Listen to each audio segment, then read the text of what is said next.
One morning, Thor woke up and could not find his hammer, Mjolnir. Mjolnir was very important to Thor. With his hammer, he made the thunder and the lightning. Mjolnir the hammer made Thor as strong as 100 men. Thor looked under his bed, but it was not there. He looked in the room where he had his swords and axes and helmets, but it was not there.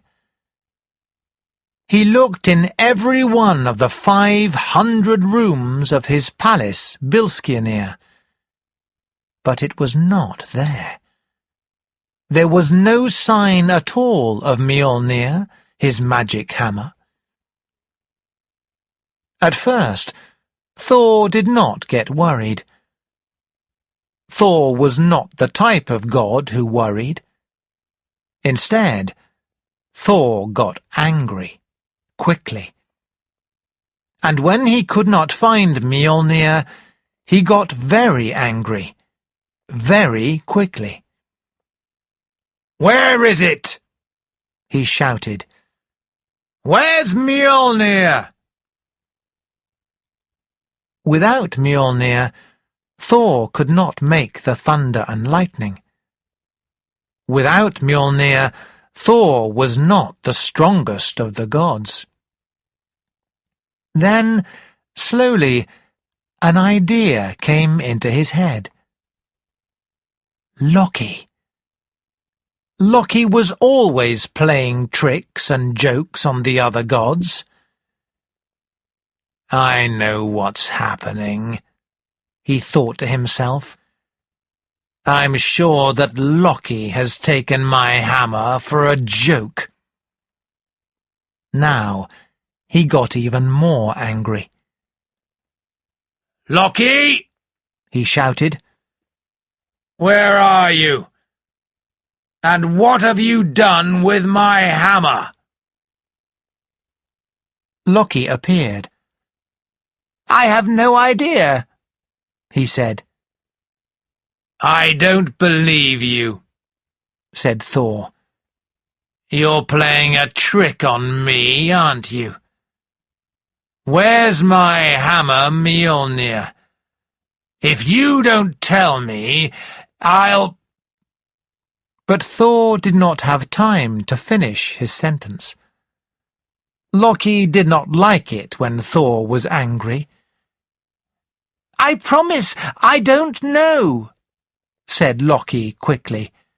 "It's not me. I'm not playing a joke this time." "Then this is very serious," said Thor. "If the giants have taken Mjolnir, they can get into Asgard and attack our city of the gods." "You're right," said Loki. "We need to do something."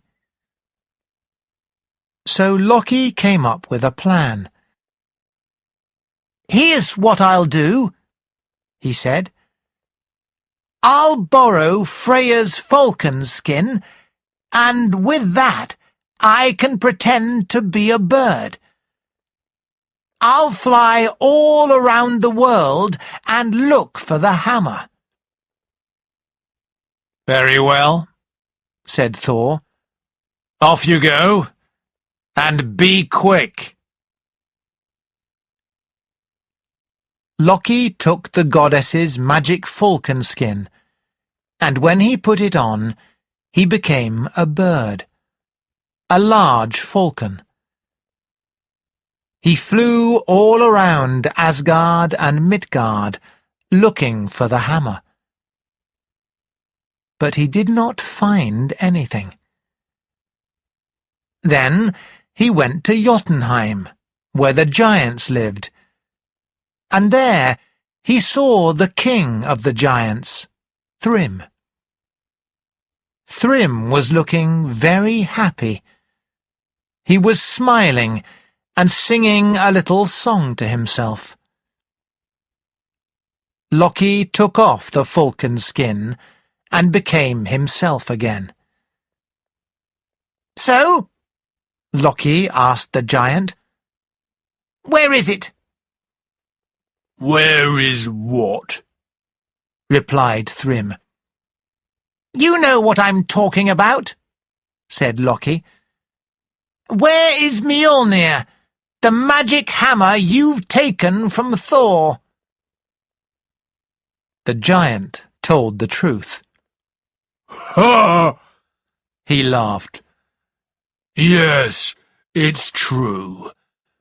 I took the hammer from Thor while he was fast asleep. He didn't see a thing. He's not very clever for a god, is he?" "It's ours," said Loki. "Return it to us, right now." "No way," replied Thrym.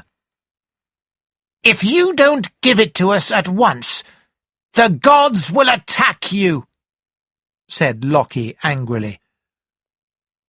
"You know that you can't fight against me if I have the hammer Mjolnir," said Thrym. "I will be much stronger. I will win." Loki said nothing. He knew that Thrym was right. "Very well, then," he said. "I have an idea.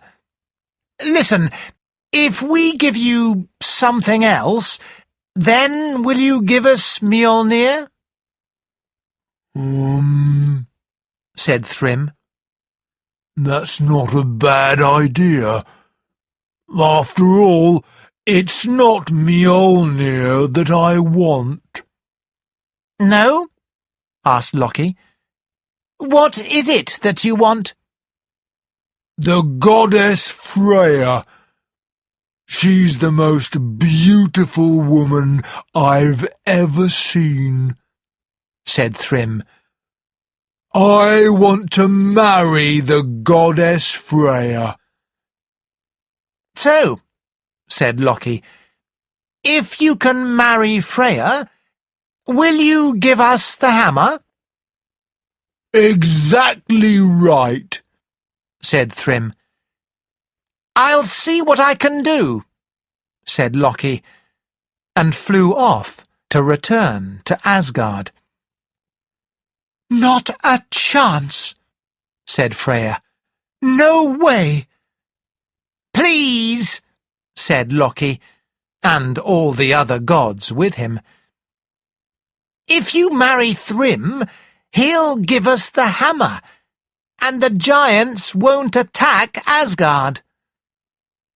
But Freya did not want to hear of it. "There's no way I'm going to marry an ugly old giant only to make all of you happy," she shouted. It was impossible. Even though the gods asked and asked, Freya simply refused to marry the giant Thrym. "She's right," said Odin after a long time. "We'll have to think of another plan. What can we do?" The gods all thought hard for a long time, until Loki had an idea. "I know," he said. "Why doesn't Thor marry Thrym?" "What?" said all the other gods. "What are you talking about? Thrym the giant wants to marry the most beautiful woman there is, not a big man with a beard like Thor," said Odin. "That's true," said Loki. "But listen, we know that giants are not very intelligent." "That's true," said Odin. "And Thrym is a very stupid giant." continued Loki. That's true, said the other gods. So what we do is this. We put a wedding dress on Thor and a bride's veil so Thrym can't see his face, said Loki. Then we go to Jotunheim and tell him Thor is Freya. The other gods all laughed at the idea, but they liked it. Yes, they said, this could work. Then, when Thrym gives us Mjolnir, Loki said, we take it quickly and run away. The next day, the gods all laughed again when they saw Thor wearing a wedding dress and bride's veil to cover his red hair and big beard.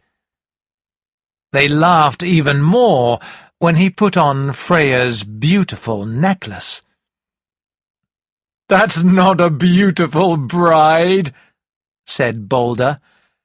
Anyone can see that's a man wearing a wedding dress. That's not important, said Odin.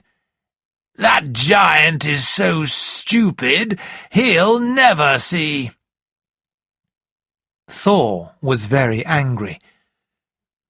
I'm not going to do this, he shouted. This is stupid. He started to take off the veil from his face. Listen, my son, said Odin to Thor. If you don't do this, it means the giants have Mjolnir. And you know what could happen if they come and fight us in Asgard with that magic hammer.